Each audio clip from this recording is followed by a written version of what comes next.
আমাদের ঈমানটা কেমন হতে হবে? আহলুস সুন্নাহ ওয়াল জামাতের আকীদা মোতাবেক এই যে আল্লাহ রাসূল ৭৩ দল হবে, আল্লাহ রাসূল বললেন কুল্লুহুম ফিন্নার, মুসলমানদের মাঝে ৭৩টা দল হবে, প্রত্যেকটা দল জাহান্নামী, মাত্র ইল্লা মিল্লাতাও ওয়াহিদা, একটা দল ছাড়া একটা দল হবে জান্নাতি।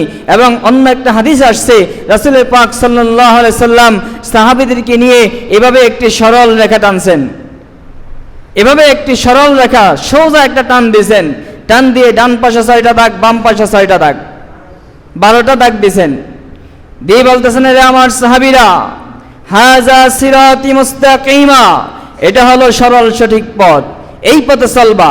বাকি ডানে বামে যে পথ দেখতেছ, এগুলোর প্রত্যেকটা পথের মাথায় মাথায় শয়তান বসা আছে, ওই শয়তান এই পথে বসে বসে মানুষদেরকে গোমরাহির দিকে ধাবিত করতেছে, তোমরা এই সিরাতুল মুস্তাকিমে চলবা।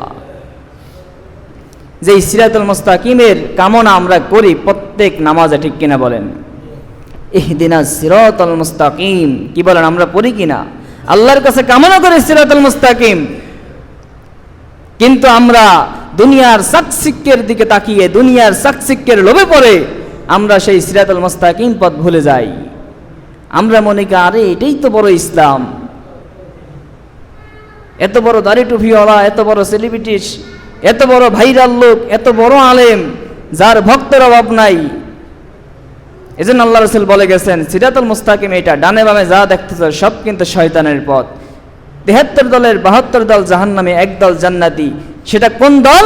আল্লাহ রাসূল বলে গেছেন মা আনা আলাইহি ওয়া আসহাবি, আমি এবং আমার সাহাবীরা যেই পথ ও মতের উপর আছি সেটাই হলো কি একমাত্র নাজাতপ্রাপ্ত দল, একমাত্র জান্নাতি দল। এজন্য আমরা আমাদের পরিচয় দিয়ে থাকি আহলুস সুন্নাহ ওয়াল জামাআহ। আহলুস সুন্নাহ মানে সুন্নাতের অধিবাসী, অর্থাৎ যারা সুন্নতকে গ্রহণ করছে, সুন্নত দ্বারা উদ্দেশ্য আল্লাহর রাসূল। আহলুস সুন্নাহ ওয়াল জামাআহ, আর জামাত দ্বারা উদ্দেশ্য হলো আসহাবু রাসূলিল্লাহি সাল্লাল্লাহু আলাইহি সাল্লাম। অতএব আল্লাহর রাসূল এবং আল্লাহর রাসূলের সাহাবীদের যে পথ, যে মত, যে আমল, এই পথ ও মত এবং সেই আমলের অনুসারী এরাই হলো আহলুস সুন্নাহ ওয়াল জামাআহ। এই আহলুস সুন্নাহ ওয়াল জামাতের অনুসরণ করতে হবে। এখন বলবেন আহলুস সুন্নাহ ওয়াল জামাআহ কারা? ওলামা ইকরাম 10টা আলামত বলে গেছেন আহলুস সুন্নাহ ওয়াল জামাতের। কয়টা বলেন? এজন্য আপনি যদি নাজাতপ্রাপ্ত দলের মধ্যে থাকতে চান, আপনি যদি জান্নাতি দলের মধ্যে থাকতে চান, বর্তমানে অনেকে জান্নাতের টিকিট বিক্রি করতেছে, কি আপনারা দেখতেছেন কিনা? এগুলা জান্নাতের টিকিট কি দুনিয়ার কোনো মানুষ বিক্রি করতে পারে? রাসূল পাক সাল্লাল্লাহু আলাইহি ওয়াসাল্লাম 10 জন সাহাবীকে একত্রে জান্নাতের সুসংবাদ দিয়েছেন। এটা আল্লাহ রাসূলের জন্য জায়েজ। আল্লাহ রাসূল তিনি সক্ষম, আল্লাহর পক্ষ থেকে ক্ষমতাপ্রাপ্ত, কিন্তু পৃথিবীর কোনো মানুষ বলতে পারেনি কেউ কাউকে জান্নাতের টিকিট বিক্রি করতে পারে। তাহলে জান্নাতি দল নবী বলে গেছেন, এটা হলো আহলুস সুন্নাহ ওয়াল জামাআহ।